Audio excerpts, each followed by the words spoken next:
When is it a good time to start hiring chatters for your agency or for your OnlyFans account? All right, so before you even think about that, you need to make sure you do these things. First of all, you need to know what it's like to chat yourself. I'm especially talking about agencies who want to skip that part, agencies who go into this with a lot of money and they try and cut corners by just throwing money at things and not doing the things themselves. So, for example, I see a lot of people trying to recruit chatters before they even know how to chat themselves. So what I would say is this: learn how to chat yourself. Get in the trenches with these OnlyFans accounts. Learn how to chat to guys, learn how to sell, learn how to create scripts, learn how to sell at high ticket pricing. And then, and only then, can you even start thinking about hiring chatters. Up until then, you can still market the accounts, schedule all the social media posts and chats every night. But then when it starts getting to 70 subs, you're gonna need to start outsourcing so you can scale. And from then on, you're gonna wanna hire a chatter, one for every 100 subs. So you won't hire any until you have at least 70 subs on the account.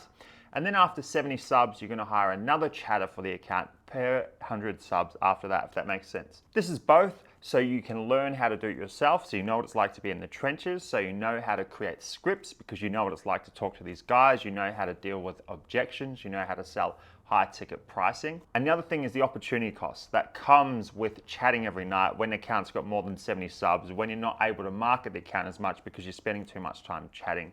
So that's the other reason why you'll want to start outsourcing. But don't skip the chatting yourself part.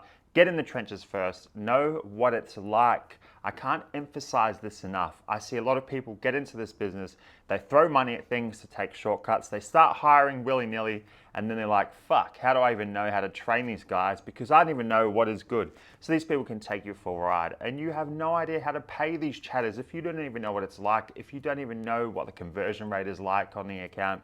You don't know any of these things because you haven't done it yourself. So I'll finish it up with this. Get an OnlyFans account to at least 70 subs before you even start thinking about outsourcing the chatting.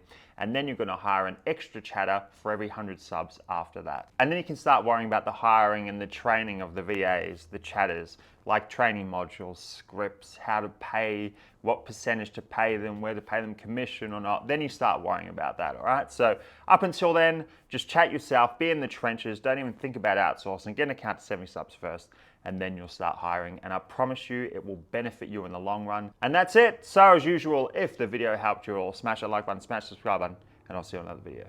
The ultimate hub for OnlyFans success.